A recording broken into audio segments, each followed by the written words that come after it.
Good afternoon, everybody. It's good to see you on this hot day, which turned out to be quite a hot day from yesterday. So my name is Prisha Ramsarup.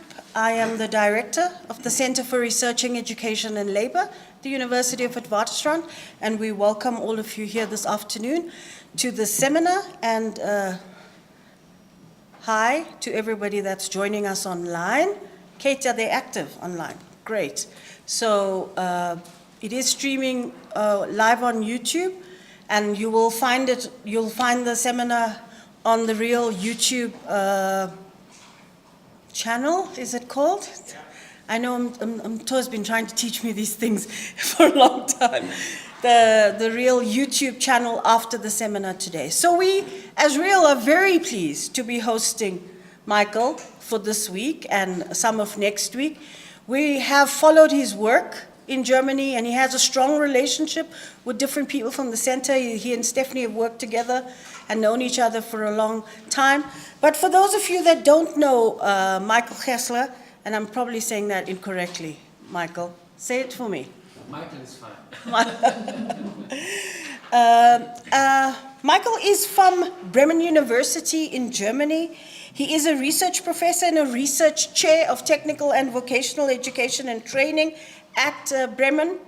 And Bremen itself has had quite long relationships with South Africa, has been involved in multiple research projects around TVET and assessment of technical skills.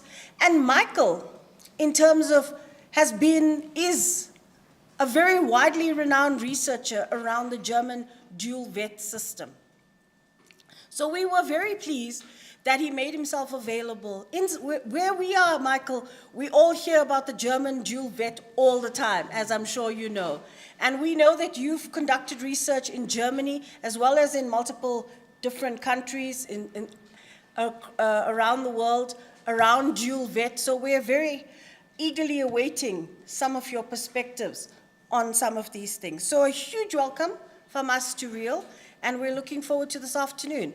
To the people online, please use the chat, and Michael will finish his presentation. We'll ask you to please keep your questions until the end, and then we have sufficient time to engage in a discussion at the end. People online, you can use the chat to add to the discussion and questions at the end. Michael, welcome, and over to you. Thank you. Yeah, thank you, Prisha, for this warm welcome, and good afternoon to everybody of you. It's a great pleasure again to make here a seminar with you. It's the third one. The first, what I did was about artificial intelligence that was not at all German related. Yeah, it's a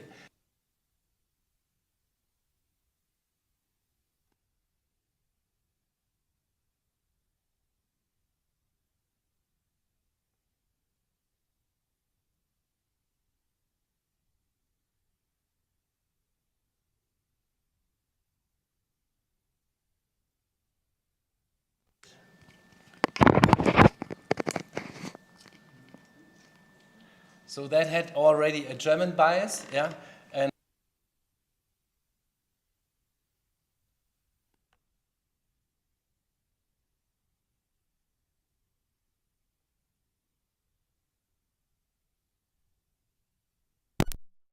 you get the basic understanding about how it's functioning, because there are some right and some wrong concepts about our system. So, in the key of what I'm talking about is this term dual system. Yeah? So, if there is a system, the elements fits together. This is the definition of a system, and there are some more. Yeah? But at least a system is that elements are fitting together. And dual system, we say, okay, there are at least two elements which are fitting together. And I will show you that this is not true. Okay. So the topic is about the dual apprenticeship system, and to understand the core of how the system is running, you have to go into the history. It's really helpful. It's not only helpful about how our system became so strong in our economy, yeah, if you look, for example, to the industry, companies with more than 250 employees, 81% of our companies are involved in the TVET system. Yeah, 81%. You can say almost every company with more than 250 people. If the companies are slower, yeah, then it's going down to 60 and 40%, and the smallest participation rate is in companies with 1 to 10 people. Yeah, but you can imagine a company with 1 to 10 people, they can only take one apprenticeship on board, and a company with 250 people, they can take 30 apprenticeships on board. So there's a big impact of the bigger companies. The very small companies are not so strong, and this rate is even going down from 1 to 10. But to understand why this system is so strong in our country and weak in other countries, the history really gives an explanation about that. Because our system was not falling from the sky, yeah? It was developed up from the ground. So that is the first part I will talk about. Oops. Yeah. About the historical background of our system. And the second is about data. Yeah? So I tried to measure the cooperation between schools and companies, to quantify it. Yeah? So what they are doing and how they are doing it, and what is the reality of the cooperation. What is the reality of the system where two elements are built together, the apprenticeship system. So at the second part I will show you data about this cooperation. So that's my very small agenda, historical background and data. To jump into, or giving first an overview, there are several possibilities for apprenticeships. Yeah? We have informal apprenticeships, which I guess there should be much more work about this, research work about informal apprenticeship. There are some articles available, but it's not a good research topic. The strength is surely you are embedded in a community of practice. That is a very strength. The other challenge is the recognition in the society of what you get, the credits what you get. Is this really credited and accepted by the society as a qualification? If you go to the time-served apprenticeship, it's also an old one, like you're staying in a company for 5 years or 7 years. It has been earlier, 400 years ago, it has been 7 years. So you stayed 7 years and then your apprenticeship was finished just by time. Yeah? It's the same, you're strongly embedded in a community of practice, but high skills, because there's no curricula, there's no real training plan, is a problem. Competence-based apprenticeship, I will later talk about this, because the competence-based, I say competence-based, not competencies-based. So the competence-based, how we understand competence as a holistic competence. That was actually the grounding of our dual system, so I will later have a slide about that. The outcome was assessed by the guilds, by the group of trades or group of workers. The problem was the process quality, because there was nothing between the beginning and the end. There was nothing defined. Only at the end there was an examination. So standard-based apprenticeship, that is the grounding what we are doing in the dual apprenticeship system. Now the process is defined. The problem is the dissemination of this system, because they are standards and not everybody is following or is reaching the standards. Like the standard, not every company is allowed to train apprentices. They have to prove that they care for them, they have to prove that they have responsibilities, they have to prove that they have a training plan and they fulfill the requirements, and then they are allowed. But that is also limiting the dissemination. Dual sequential apprenticeship, that is an apprenticeship what we have, for example, in Norway. They are starting 2 years in the school and then they switch into the company for another 2 years. Yeah? The advantage of this apprenticeship system is, because they are starting with a school system, it's very inclusive. Yeah? A lot of people can come inside, they don't need a company at the beginning. But then, from a certain point, they need a company, and there is the break in the system after 2 years. So they have a high amount of a dropout, the transition between the school and later the company is a problem. We have the dual alternance apprenticeship system, so that you alternate between workplace and the school. Could be, like in Germany, you have 4 days in the company and 1 day in the school, 4 days in the company and 1 day in the school, or you are like some weeks in the company and then later some weeks in the school. So you have this alternance. It's company driven. The problem of this system is the integration of schooling. So like this system, building really a system, which is the topic of my presentation. Dual integrated apprenticeship. Okay. Yeah. Dual integrated apprenticeship, that is the apprenticeship we have in Switzerland. So it's stronger integration. At the end, the last one, school-based apprenticeship, we heard a lot about that. So the people get first an access to the school, and then from the school they get an internship at the company. So they get an internship and not an apprenticeship. Therefore, these school-based apprenticeships, I would say they are not apprenticeships.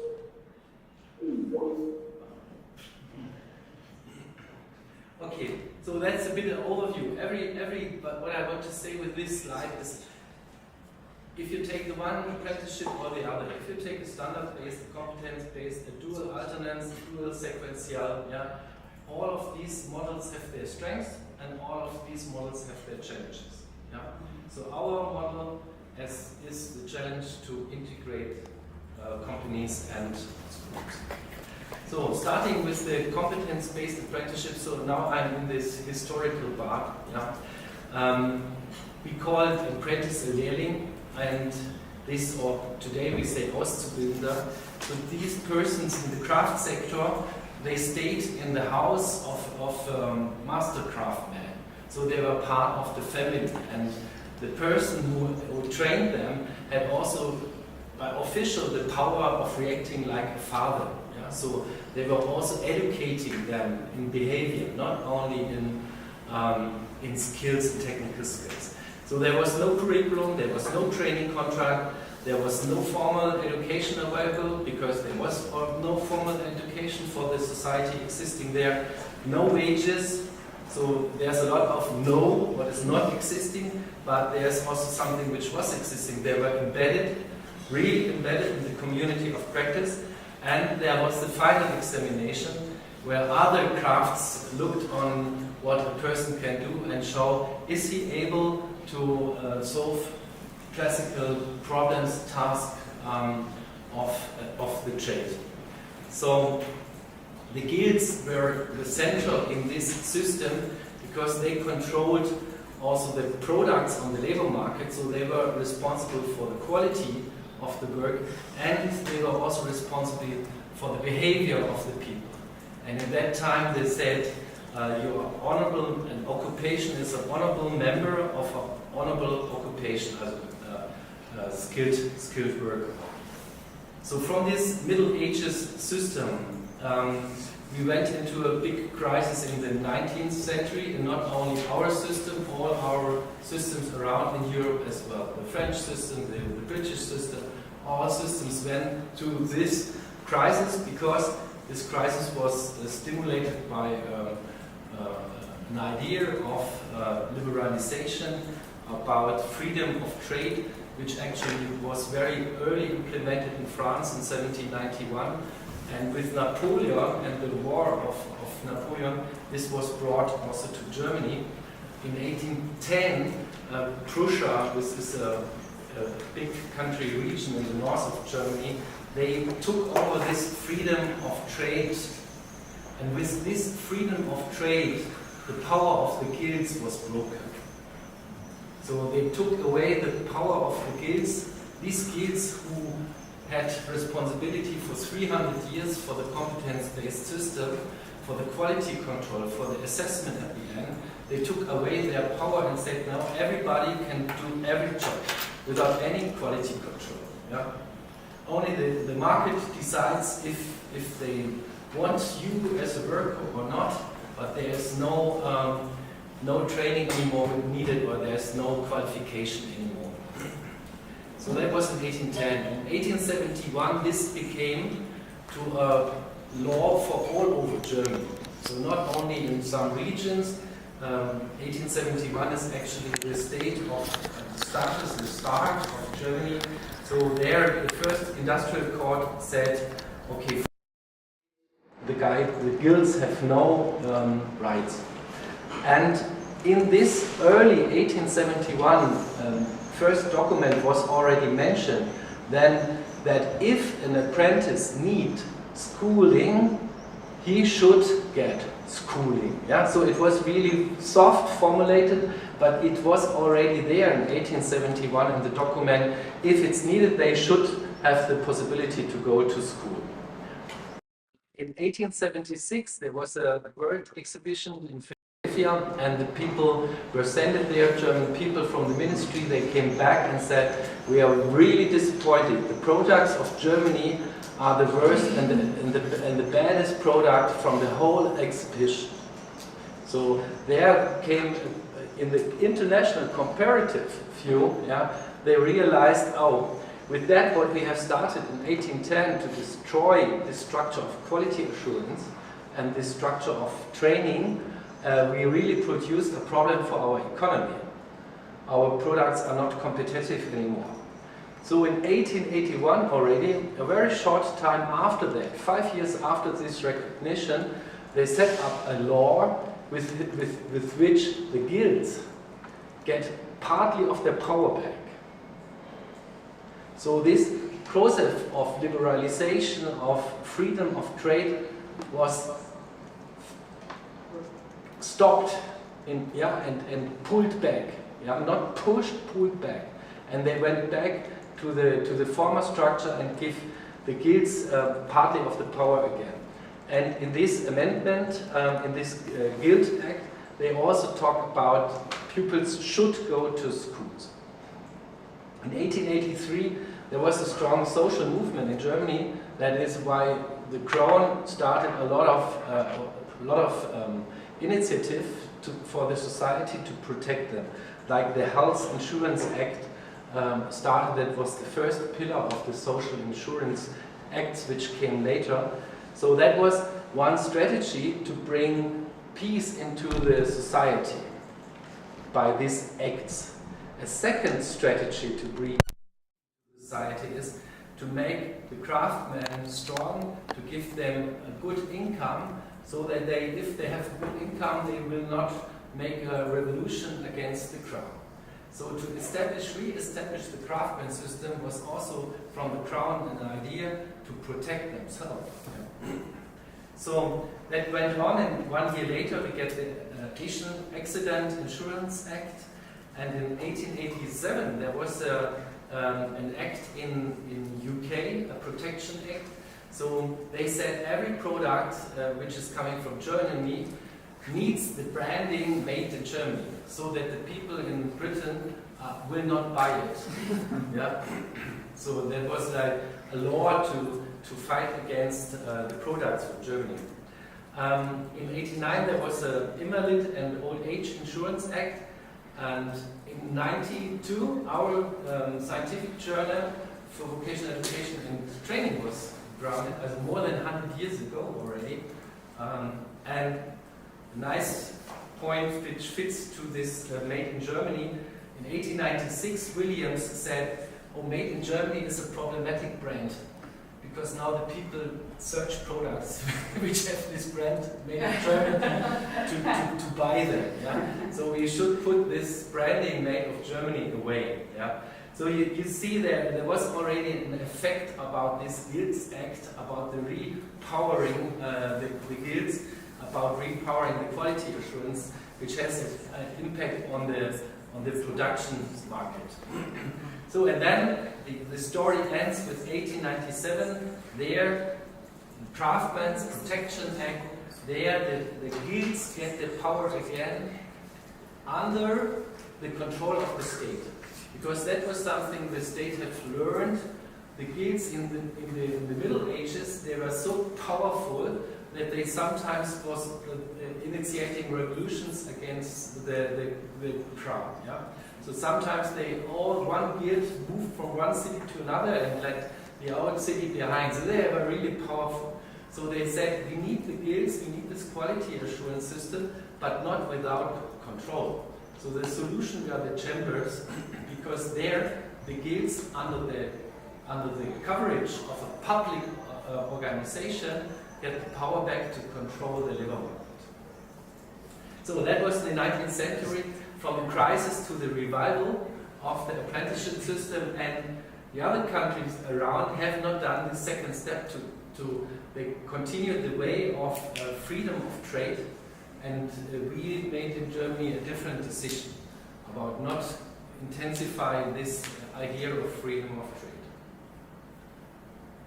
Yeah, and then first everything started with the Chamber of Crafts. At the beginning, in the industrializations, the industry has to work with the Chamber of Crafts, and they say, oh, they are different than we are. Yeah, we want to have more workers who have smaller qualifications, and they look for very broad qualifications. So they said we need a bit of different system. So until 1924, the industry was under control of the handcrafts. So in the 20th century, we established actually the roots of the system what we have now. And everything was started with a man, Georg Kerschensteiner, who said we should use a school which was already there. We called it further education schools, like the British also say further education. Further education school, we should use them because there's an institution, but this institution not really has a value. And we should use these further education schools to send our apprentices parallel to their apprenticeship. So that in this school, work is the medium for education. Work is the medium for growing, for personal development, and also for getting a skilled worker. So work also as a medium for becoming an emancipated participant of the society. So that was his idea, and these schools, which has been there, further education schools, were then partly transformed into vocational schools, starting everything with this idea of this man who also set up schools like that. In 1908, there was the first institution founded, I will later show you a picture, who defined standards, who developed training plans, and who were talking about which qualifications we need. So in this time, the standardization of qualifications started. In 1908, there was another amendment to the industry, to the industrial code, that they said only master craftsmen are allowed to have apprentices. Before, that was also with the freedom of trade, this was pulled away and not re-established until now. And now in 1908, it was the first time that they said, okay, now only master craftsmen have the permission to educate and to train apprentices. Some years later, they defined the time frame and said, okay, it should be between 3 and 4 years.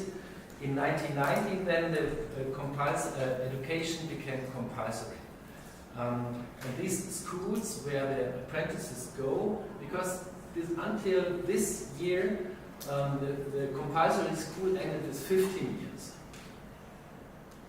The military service started with 18 years. So if a person was not in apprenticeship, for 3 years he was just vagabonding around on the street making troubles.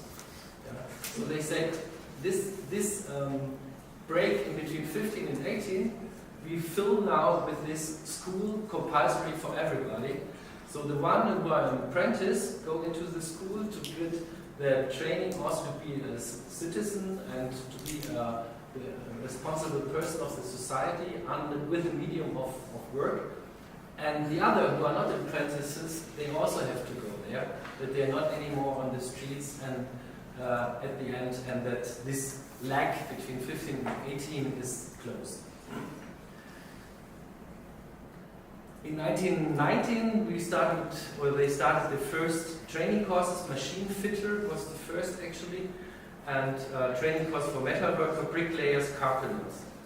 In 1929, the global crisis hit all countries, and this crisis destroyed an institution which we had, because the companies were setting up own schools for themselves. Yeah? So they tried to get their apprentices into these company schools so that they are 100% under control of the companies.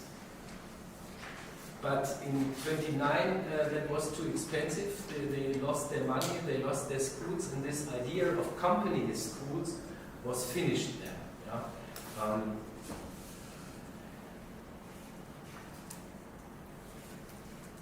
In 1938, these further education schools were formally renamed and now called vocational school, and this compulsory between 15 and 18 was renamed and was now called compulsory vocational education. In 39, this Dutch institute, this one here, the institute which first developed training plans was renamed and developed now training plans for whole Germany. So in 39, you can say we established a national training plans for the occupations. Before it was like optional, and now it was national. Yeah, unfortunately. So that is a picture from the Dutch, from 1923. You can see how they produce didactical materials, yeah, for the trainings. Now to the last part, after the Second World War, in 1952, with the Work Constitution Act, the first time after in the whole development, the trade unions became a position and became influenced into the vocational education and training by law. And then in 1969, very late, if you look on the whole development of the apprenticeship system, we had the first Vocational Training Act, which was establishing a lot of institutions, actually. Also the Federal Institute for Vocational Education and Training, the institute which is developing or which is responsible for the developing of training plans, curricula, and training plans for the companies. So now to the dual system. The term dual system was created in '64 by a committee, the German Committee of Education System, and they created this term to say, we have an equal obligation and rights between the companies and the schools. So this term should indicate that schools and companies are eyes on eyes, that they have the same rights and the same responsibilities.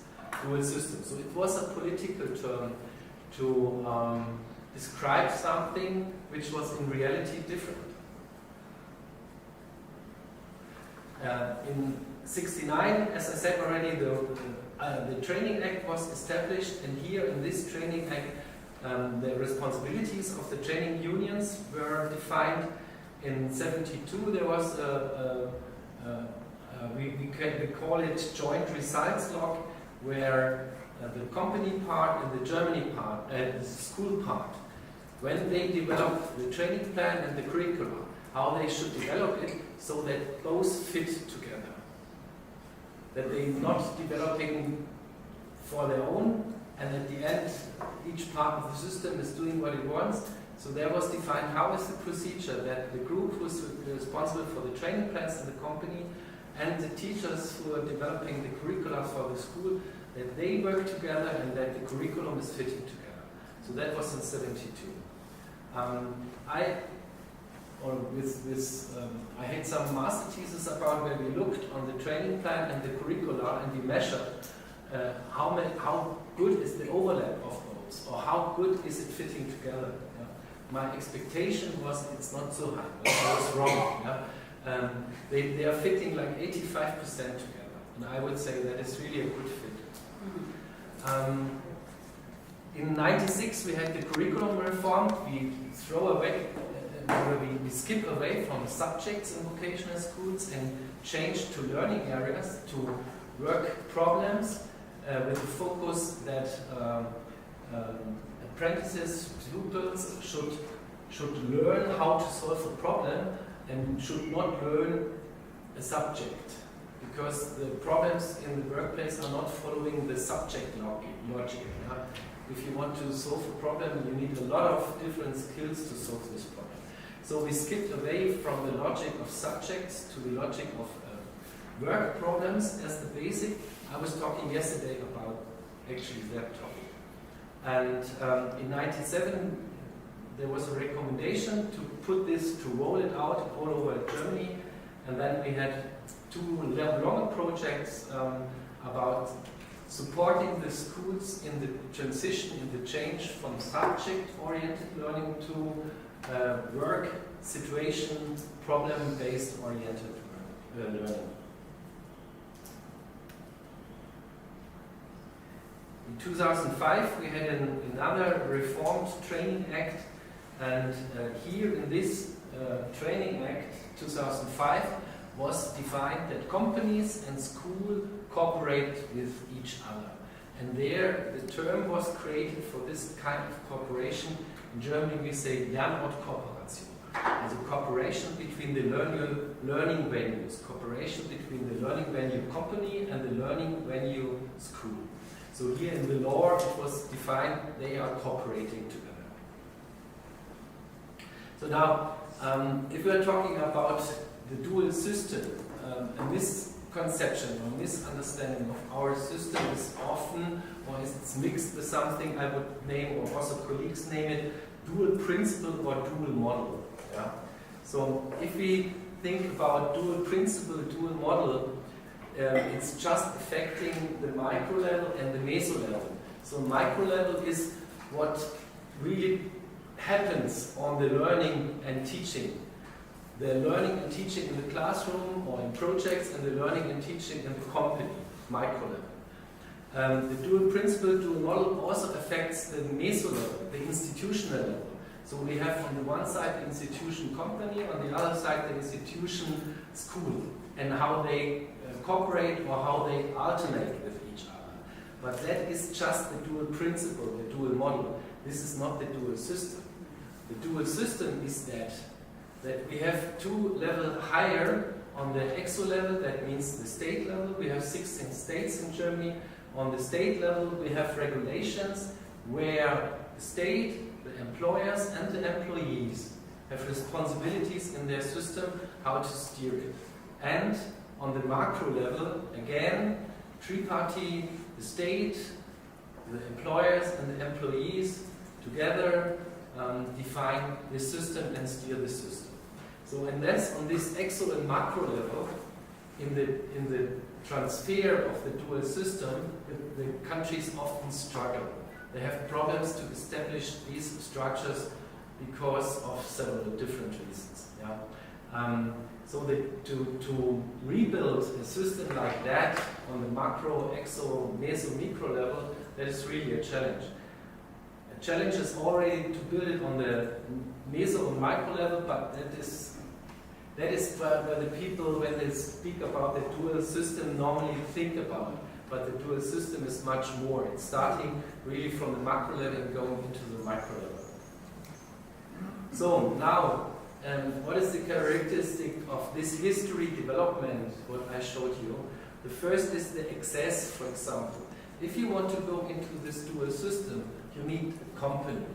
You had to ring at the company, you had to say hello, they make an interview with you, maybe they do some testing with you, some do hands-on tests, some do cognitive tests, some do one-day assessment tests.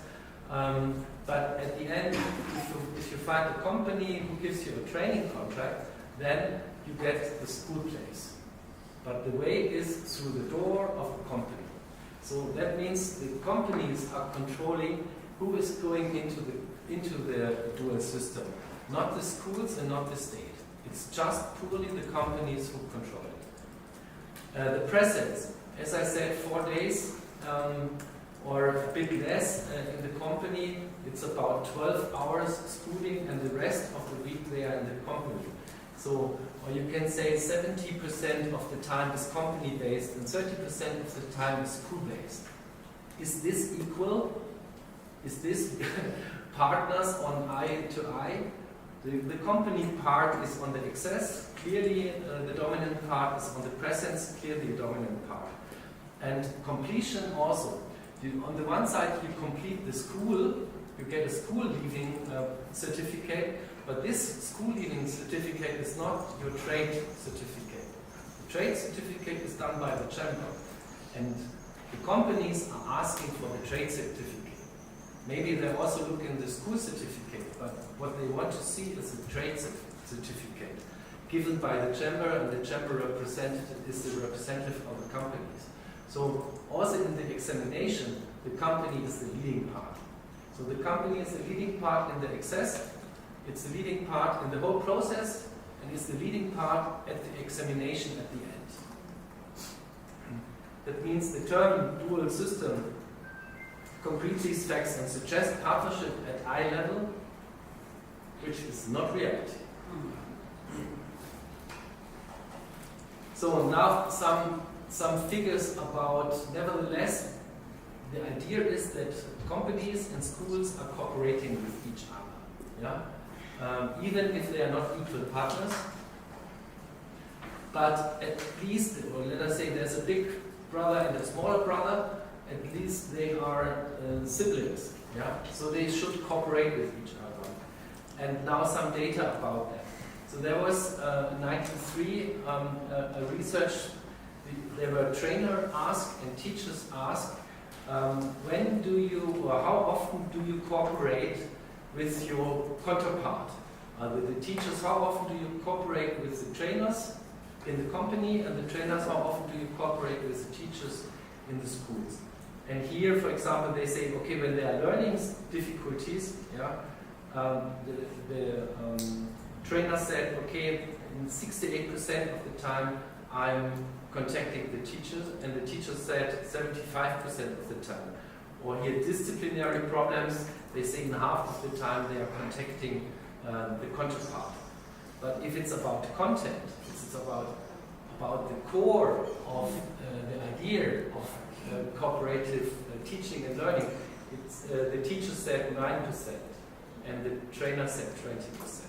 So it's not 50%, it's not 80% when it's about the topic. Yeah? If it's about behavior, they are talking with each other. That is the finding of this research. If it's about content, yeah, they are not so much in contact. So that was 93. That was the beginning. Okay, let's hope that it becomes better over time. Here, Walden, a person from the BMBF, from the Berlin Institute of Vocational Education and Training, he was asking 1,500 apprentices, so how is your learning value, is your trainer in contact with the teacher? Is the teacher in contact with the trainer? So what do you think is an apprentice? Is there a cooperation?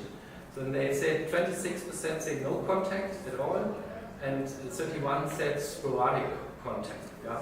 So you can say 50% is not a big contact, was what the apprentices said.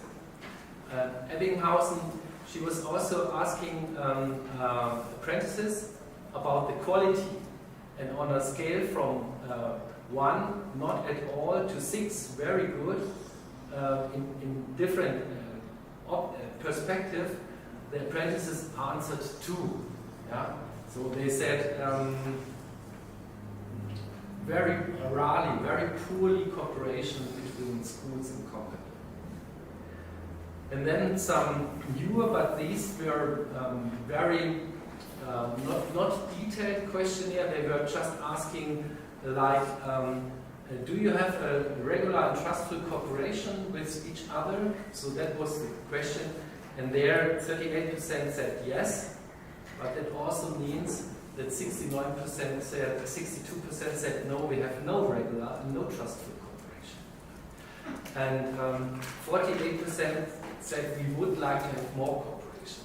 Another one in 27, 68% said, and that is quite a good figure, yeah? 68% said we are satisfied with the work of the schools.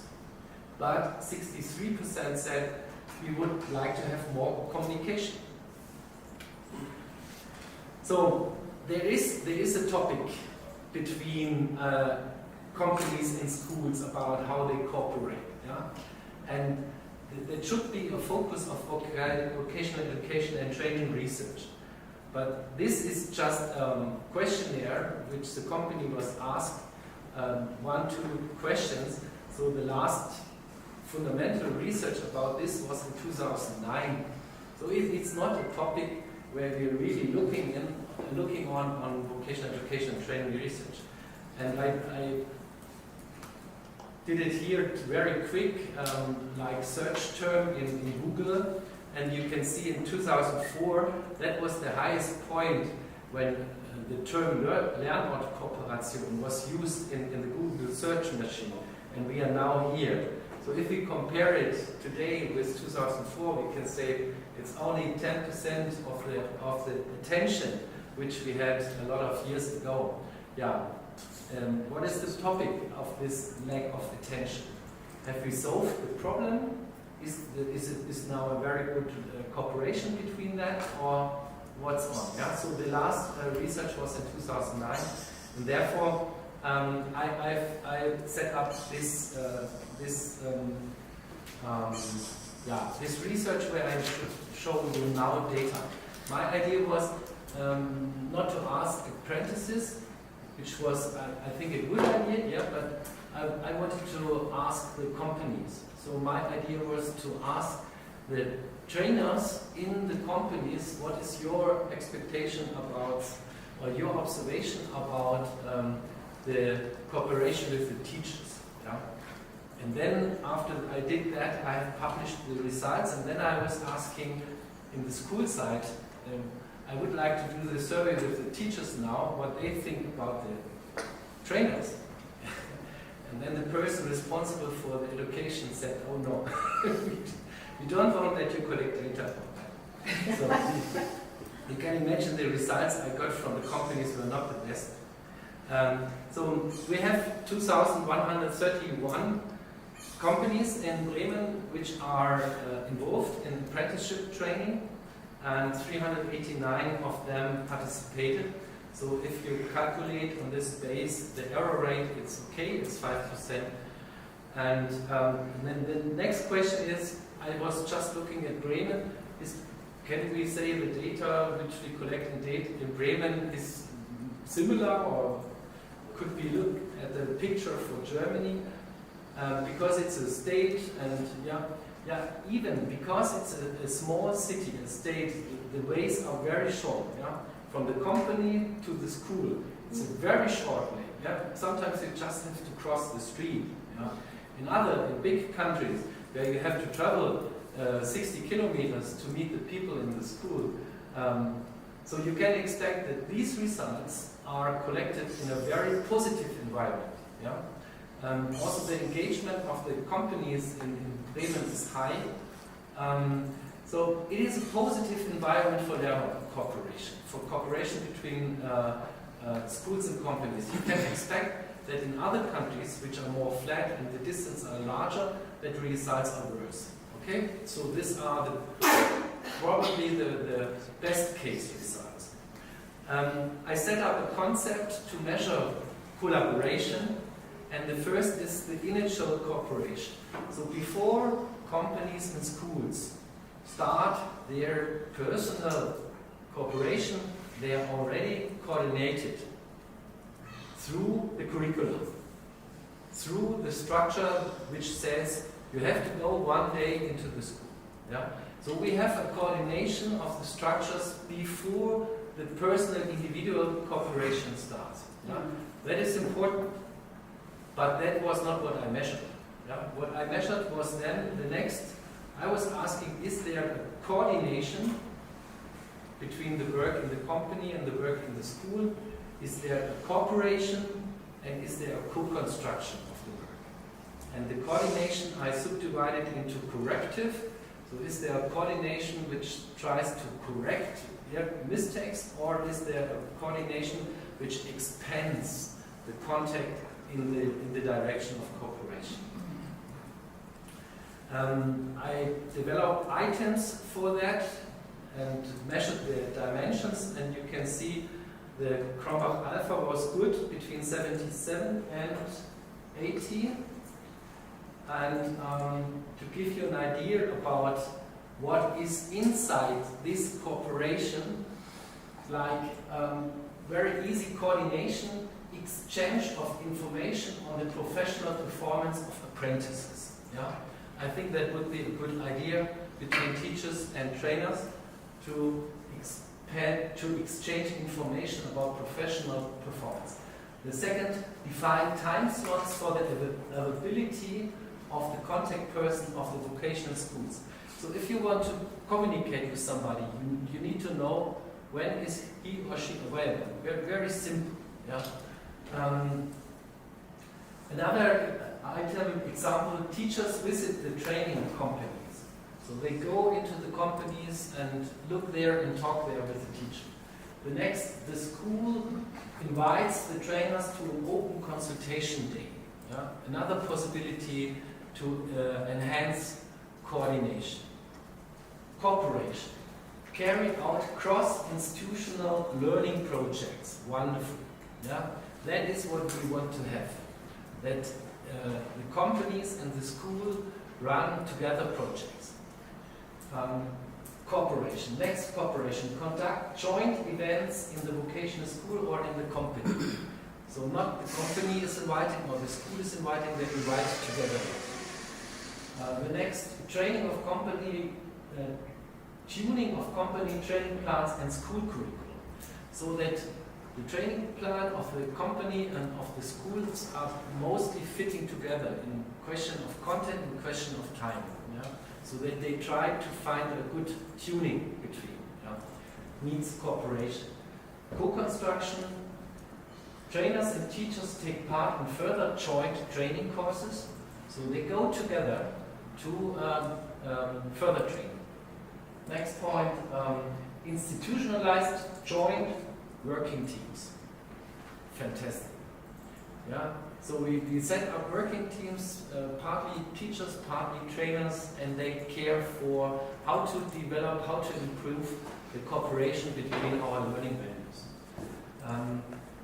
Next, participation of company practitioners in vocational school teaching.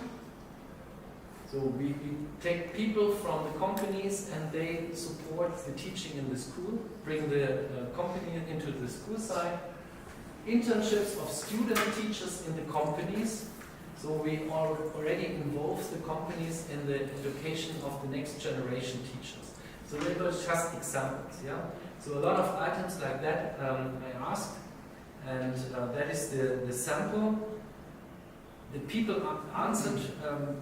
You can see here 44% were ahead from the training department, the other were ahead from the HR department. So almost 98% of the people are, and that is interesting or the important information, are responsible in this field. To understand also the quality of answer, I asked the people, is vocational education and training in a high priority in your company? So if somebody would say, no, it's not high priority, therefore cooperation, I don't care. But you can see here 93% of the company, of the people answered, said, no, vocational education and training is for us for high priority. So they are interested in the quality of vocational training. And now the results, to make it short, we have a lack of 74% in the dimension of coordination. We have a lack of 93% in cooperation, and we have a lack of co-construction in 94%. So co-construction is only, you can say, 6%, cooperation is only 7%. And as I said before, this is probably best case scenario. Yeah? At least coordination in 30% of the cases. So there's a big development area still in the cooperation, in the dual of this system. And it's published in an article, the results. In this article I said, based on these results, we should maybe not talk about a dual system, we should maybe talk about two parallel systems. Yeah? Because the systems are working in the same direction, they have an initiated coordination by the curricula, which is good. Yeah? They are working for the same objectives. We have institutions like the examination board where the teachers and trainers are together there. So we have a lot of structures which hold the two systems on the same direction, but on the actual work, in the teaching and learning, they are not cooperating. Yeah, that is the result. The next, I was asking the companies, if we want to improve the situation, we should know which of these measures I mentioned would be accepted by the companies, because it makes no sense, like in China, that they define every vocational teacher has to go for a certain time into the companies, when the companies said, no, but we don't open the door, we don't want to have them here, and if the school says, no, we cannot leave this person to the company, because who is doing the teaching then? Yeah? So you can define measures, but the question is, do they have a chance to become reality? So, and for that I set up this matrix. I asked the companies, is there a need for this activity on the one side, and how important is this activity? So, and I just multiplied need and importance, and by this I set up a ranking of the task for cooperation. So, and now, what is on number one? So the number one, the company said, this is what we really want. Yeah? They said, exchange of information on the social behavior. 2, exchange of information on the professional behavior. Point 3, list of contact persons. It's so easy, but not existing. Yeah? Point 4, define time slots for availability of the contact person.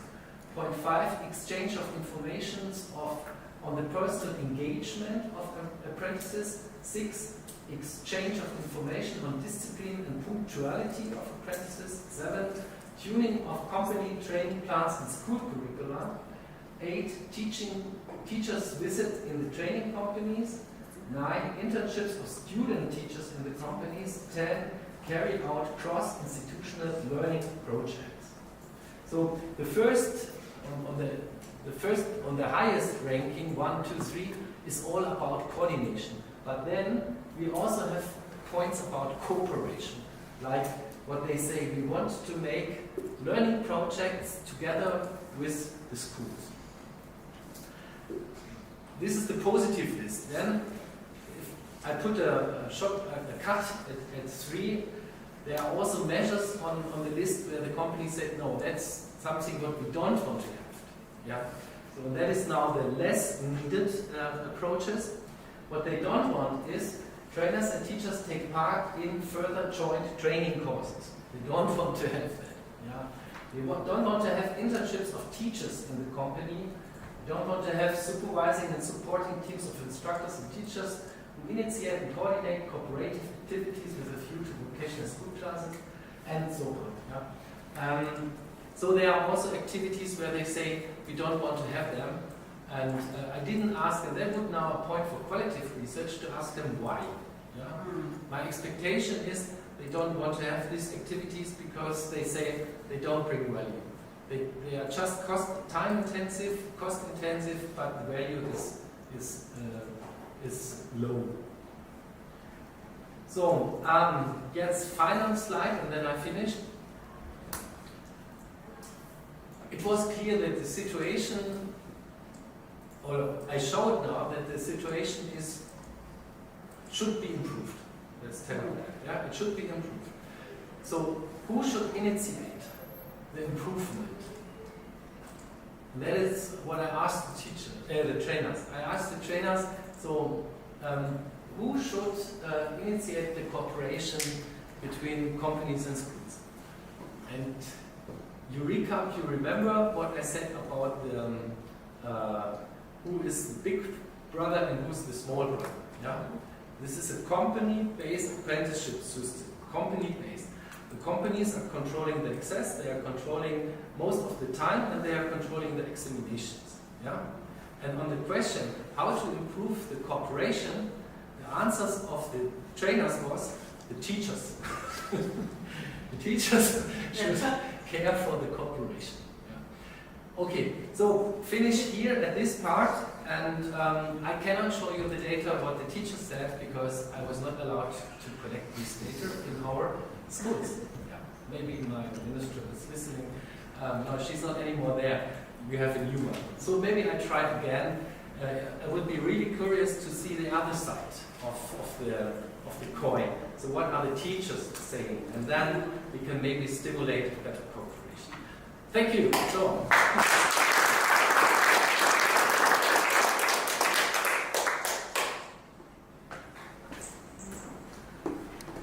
Thanks, Michael. That was fascinating. And I think it really opened up this, very often in South Africa we hear this policy recommendation. We need stronger collaboration between vocational schools and industry. End of story. And I think that you really opened up what a complex question this is, and actually how enabling that needs so many different ways. So I really enjoyed that. I see Volker's hands already up. Volker, we have a rule at Drill. Students first. You're not a student, yes? Okay, so my question would be around making sure that a student is placed in a company. Looking at South Africa, most cases where students have to do experiential learning, they'll have to look for companies themselves. So the only thing that the institution will provide you is a letter to show that you have to work in a company for a year. And then in most cases, students spend a lot of time trying to find the companies, considering that companies may not be willing or they have limited numbers of students that they can take. So I wanted to know the reality of that in UK. Yeah. But the system is different. Yeah. But it's a very nice question. Yeah? Because also if we talk about employability, yeah? Are people finding a job? The question is also, are there information systems to tell you where the jobs are? Yeah? So is there a support system? And we have this support system. So all companies who have an open apprenticeship place, they name this to our federal bureau, and there you can, as an interested person, you can see which occupations, which companies, where. Yeah? That is the first. The second is the companies itself are very strong promoting it, and also in the radio. Yeah? So every year before the apprenticeship starts, there's a lot of advertising from the companies, because the companies really searching. They are searching apprentices. It's the opposite. It's not that the apprentices are searching the companies are searching the apprentices.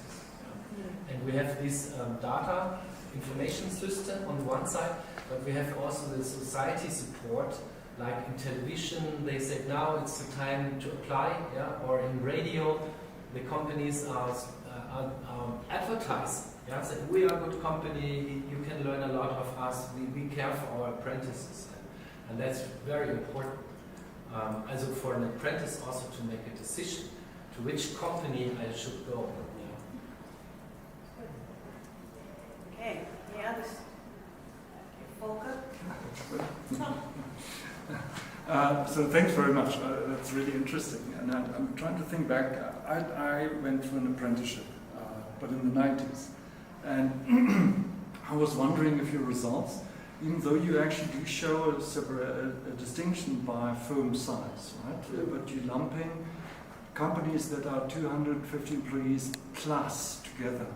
And I wonder if sort of even larger companies have an even stronger impact on the entire apprenticeship system. Because I'm thinking the company where I did my apprenticeship, they had 15,000 employees, right? And competitors were equally sized. So a handful of companies basically dictated what that section was teaching. So I wonder to what extent actually the firm size, if smaller companies simply say there is no point in me in collaborating, communicating more, because our interests are not really reflected or taken into consideration. Is that, so if you actually, do you have a chance to have it more disaggregated by sort of even, let's say, make it super large companies as well? First, thank you for this enlightening the point of the power. Yeah?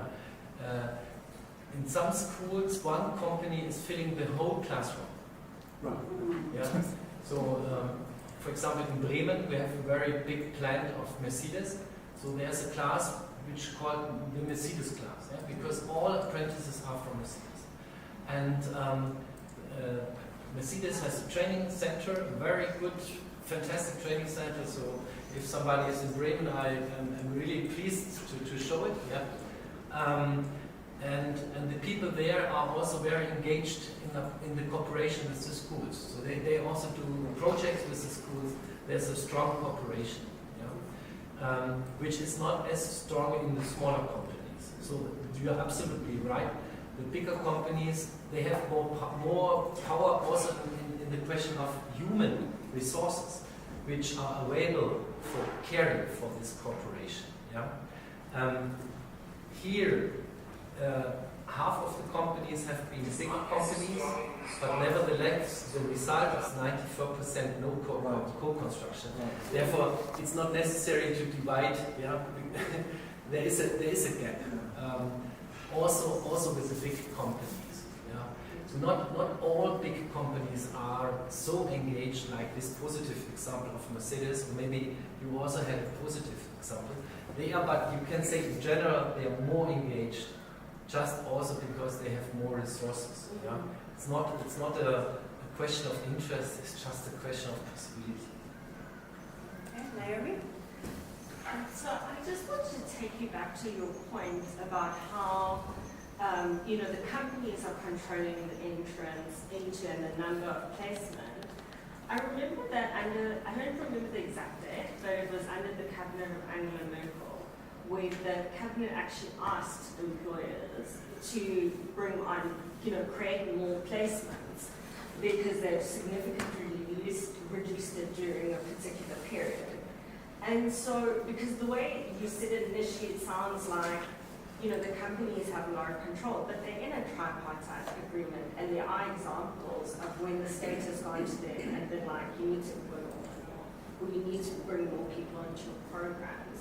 So which is it? Is it that they do control? Does it maybe vary from state to state? So how does that play out? Yeah. The one big topic above is demographic change. So we have less and less young people who are just available for the companies. Yeah, and on this very it's a slide. It's a slide from our vocational training report. Yeah? And on this slide, for example, you can see that companies with 250. I put it there because when I share the slides, you can look at it. Companies with 250 and more employees, we have 3,000 more companies now than we had in 2009. So the figure of companies was growing, the absolute figures was growing, and that means that they took on the one side more apprentices, but on the other side you have the demographic change with less people asking for. But a big problem for us is the regional diversification. So in some regions there are more companies and more apprentices available than in others they search for. And that is one problem, and the second problem is not all occupations are really interesting for an apprenticeship. Yeah? So you can very roughly say industry occupations are more asked by young people than craft occupations, because normally they have higher salaries and the working times is different. Yeah? But also in the craft sector you have differences between occupations, because the one have just better worker environment in the company. So the topic of quality is very strong related to how the company is performing the training. And we have companies in the craft sector who do a fantastic training, but we have also companies who are doing a horrible training. So in these companies with horrible trainings have absolutely big problems to find apprentices, because people talk about that, and I'm happy about that. That this less engagement. But what you said about to stimulate is damage. Yeah? So they are fitting also more to this situational conditions as they do in the other sector. So that is an example of how the system adapts to the needs of the system. But we have the same, we have the same system with agriculture. Yeah, just a follow-up on agriculture. What are they being qualified to do in the agricultural apprenticeship? And is there like a license to practice? Do they need that apprenticeship in order to get a job? Yeah. So I had one cooperation. It was about pork, Schweinezucht, a pork farm. Yeah. Farmer? A pork farm. Farmer. Yeah, but for porks. And they have very intensive apprenticeships. There's a lot you have to care for. It's a digital fabric now. Well, the same if you go for the cows. Yeah, every cow has a chip, and you can check how's the biodata and whatever. Yeah, there's a lot of knowledge which they need in this agriculture field, and therefore the people, and actually that was the one project about the pork farm. We had a longer time related, because they had a project together with people in Chinese, and we were supervising and going with them on their way of this project. It was impressive which deep engagement and knowledge they have for apprenticeship. Really fantastic. Because normally I'm in the industry sector. Yeah, I have more experience in the industry sector, but as I had the chance to see what they are doing, it's fantastic. But as I said, farming, it's more and more digitalized. It's high intelligence work in the meantime. Okay. Even there's a nice article, I can say in our journal about that, in the International Journal for Training, development, Christian Mahatas. He looked on this digitalization of the agriculture, digitalization of agriculture. Chris? This idea of cooperation and so on, it's not formally structured, is it? What is not formally structured? The cooperation between the educational element and the employer. It's not formally structured, and there's also an explanation why they are not able to formally structure it. For the company part, that is under the responsibility of the federal state, with the federal institute. But the education part is under the responsibility of the state education ministry. So there are different responsibilities. And therefore, there is no institution possible to say we have to do it like that. And that makes a difference between Germany and Switzerland. In Germany we have these divided responsibilities, and in Switzerland it's integrated. And that's why the Swiss system is a bit better. I hope nobody heard that. Yes, Vijay. Yeah. Thanks, Michael. I'm sitting here quite challenged.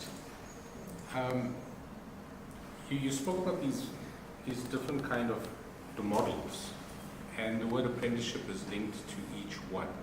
And then you focus the whole in on the dual apprentice, and then the rest of your presentation was on that. My simple question is, for something to be classified as an apprenticeship, what would be the basic elements? And let me tell you why I asked that. I mean, one of the models you give here is what you call the sequential model. And we have that in our system. Running in our TVET colleges, where students are in the college for a particular period of time, only getting theory, a little bit of practical, and then I think it was what a question that was being asked, they then got to go and get work experience for a year. But when they come back, there's no assessment linked to the combination of those two. And that's been the primary mode of delivery in our TVET colleges for a long time. But I'm trying to figure out whether that can be classified with the addition of something to it as a sequential apprenticeship. Because it seems like in South Africa we're trying to do, we got all of these things, like your classic definition, you said 70% in the workplace, 30% in the classroom. Here we have that, but that's classified as a learnership, not as an apprenticeship. And then you've got this other case which I presented, which is called an internship, not an apprenticeship. And then when we think about an apprenticeship, we're honing in on a particular kind of model.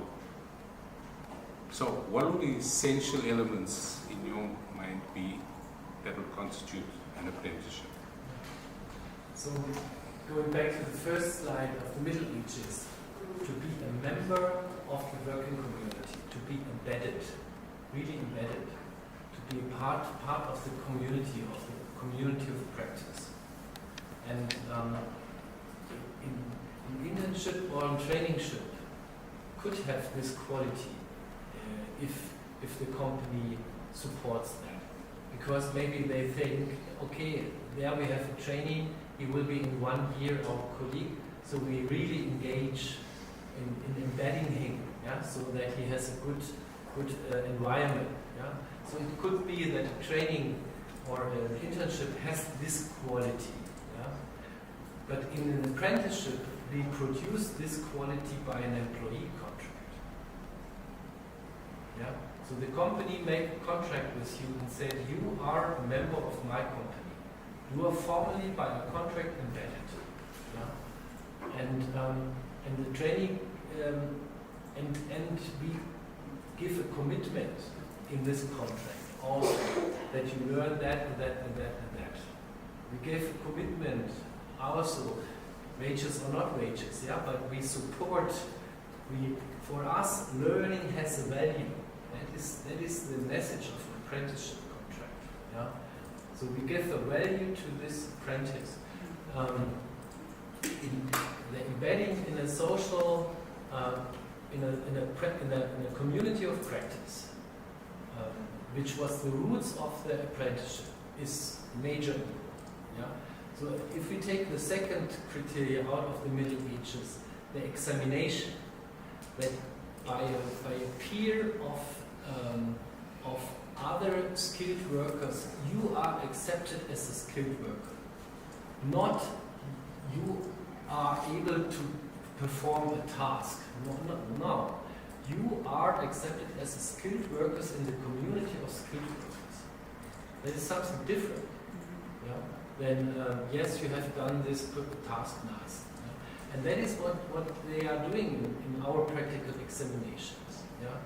They really look, can you fit into our group of occupational experts? Yeah?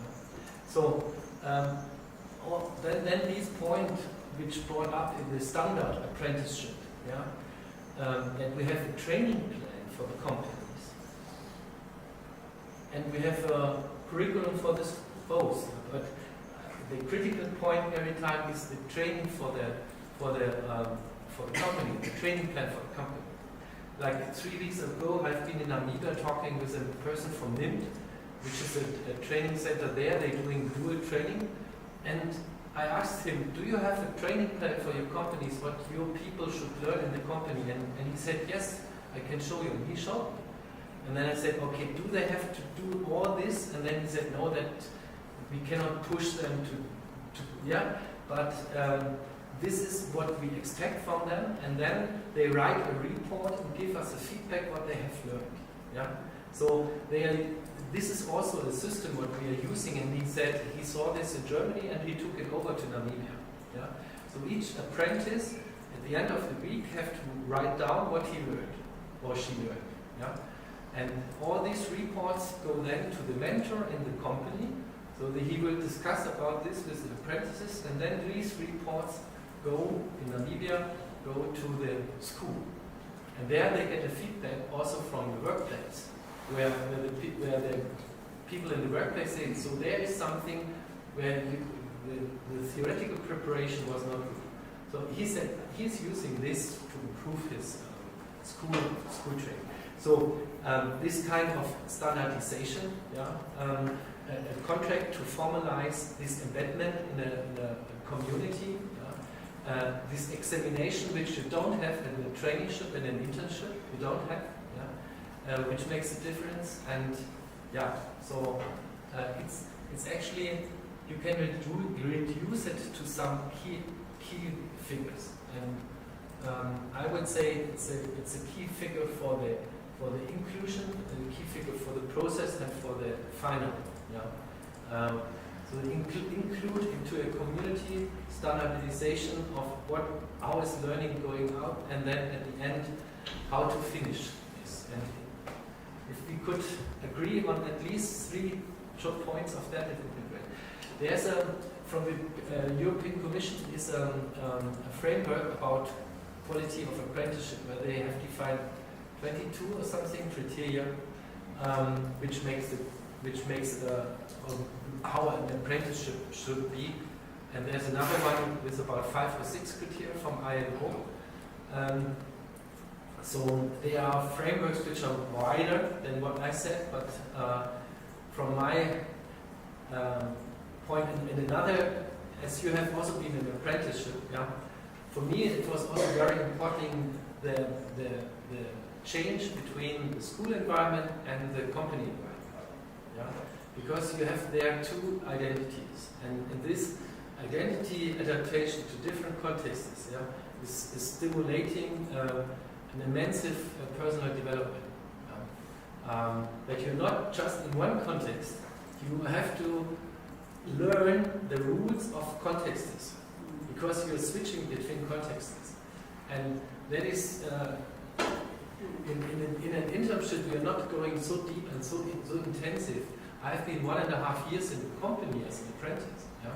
So you go very intensive inside this company, and you're getting really a part of it.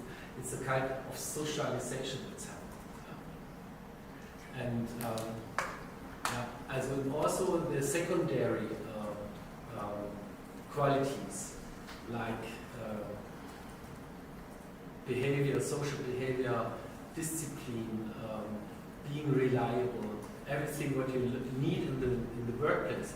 These qualities, how can you learn them really in schools? You can just simulate environments, but these are environments which are not really pushing you if you're in the company environment.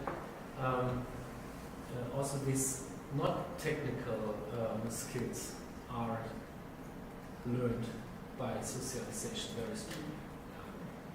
Yeah, thank you. Thanks so much, Michael. Okay. Sorry, one more question. Yeah. You used the word learning venue cooperation. I was wondering, does that mean anything specific in German? You know, or does it just mean a workplace and a college? Yeah.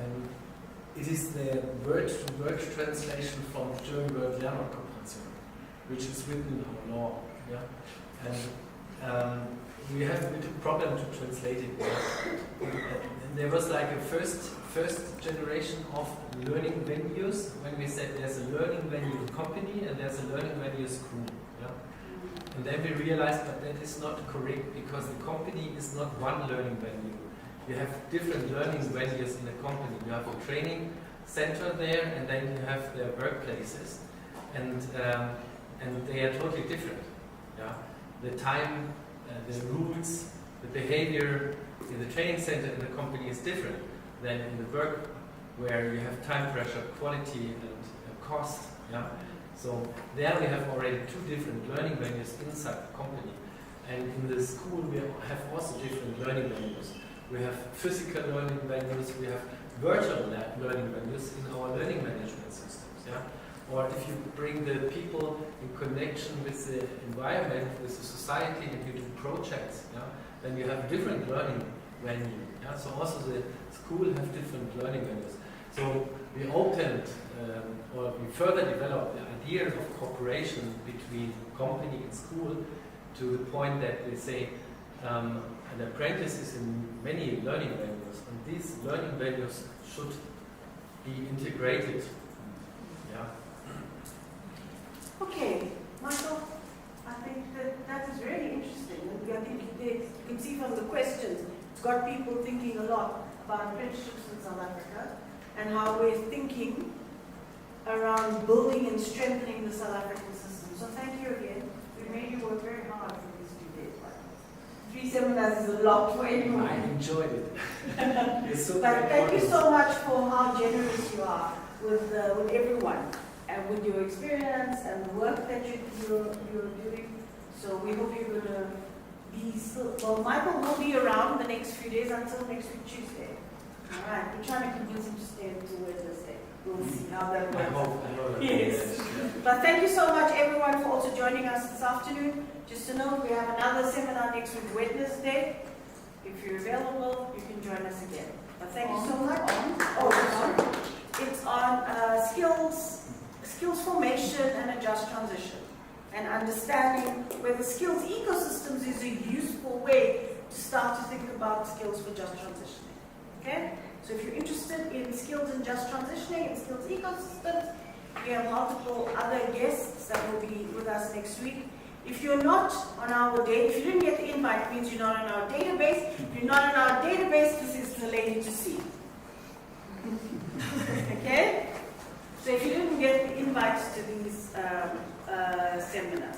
But thank you so much, everyone, and Michael.